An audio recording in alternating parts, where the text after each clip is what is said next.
So, you have a game for me? Yes, sir, I do. And I thought that maybe we could base it off of one of those, important creepypasta characters. Oh, really? Who did you have in mind? Maybe like Jeff the Killer, Tiki Toby, the Ray? No, I was thinking that we could do Slender Man.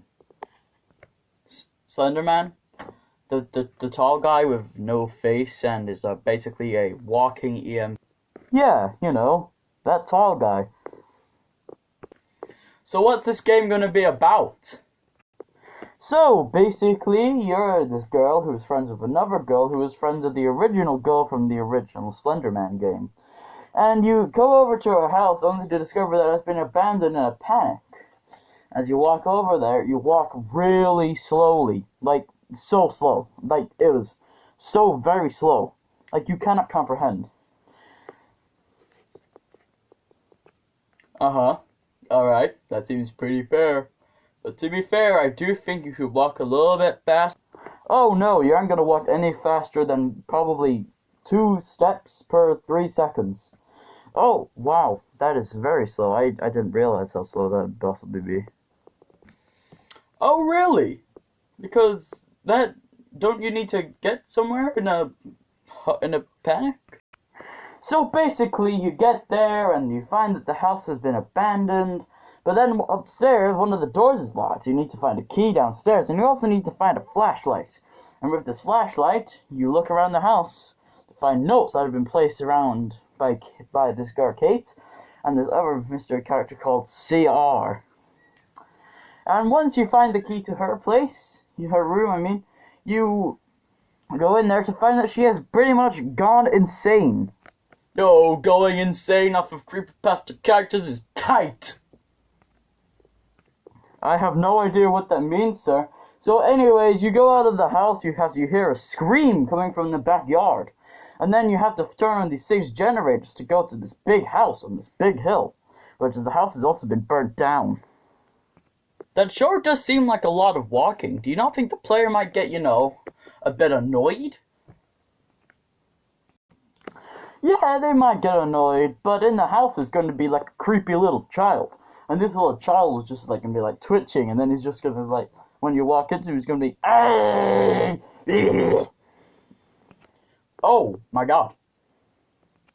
So after you power on the 8 pits, so after you cross the road to get to where you actually need to be and not the house, because the house isn't where you actually need to be, you start finding the 8 pigs, and Slenderman is going to get really angry. Oh really? How angry is Slenderman going to become? Oh, just the angriest, sir. He's gonna start like teleporting in front of you, making your character glitch out, and eventually he'll make you pass out if you find enough pages. And then later on you go into this cave to power on 6 more generators.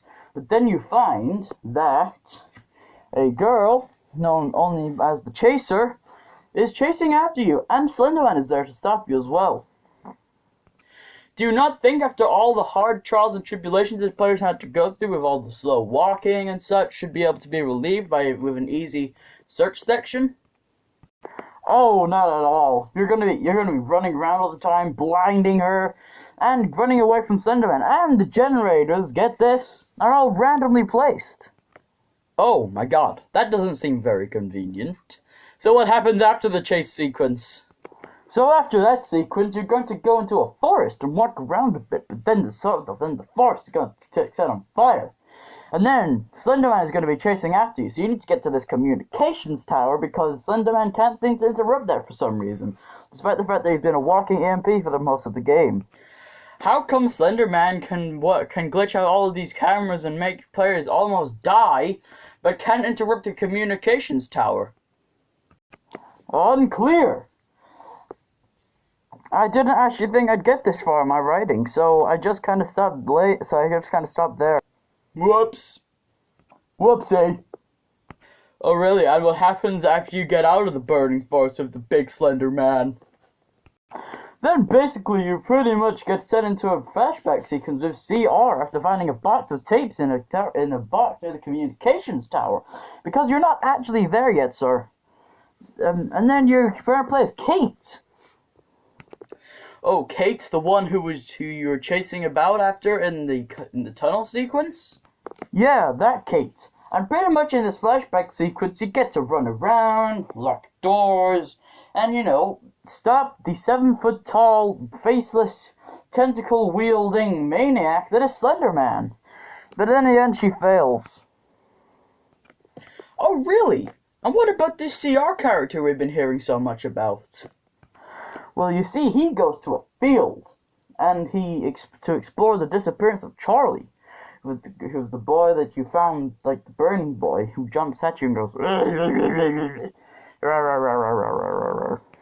He goes to a field to find out about the death of a child? Okay. Yeah. So once he goes to this field, he realizes that he's being chased by Charlie as a proxy. And then, once he gets out of the field, he then will soon realize that, he needs to commit suicide and tricks Kate into doing so. Oh, wow, that has horrifying implications. So does Kate manage to get out of there? Yes, sir, he does. And then we never see her ever again. But what about CR? He said that he had solutions to, solving the Slender Man problem. Oh, the solution was suicide. Oh, okay. So what happens at the end of this thing? Well, the main character is going to be caught by Slender Man and then put into the basement of the burning home that Charlie was in, and puts Charlie at the bottom of the stairs. But then you climb up the stairs to see Kate sitting down on the floor, crying. But then she turns proctified and then kills you.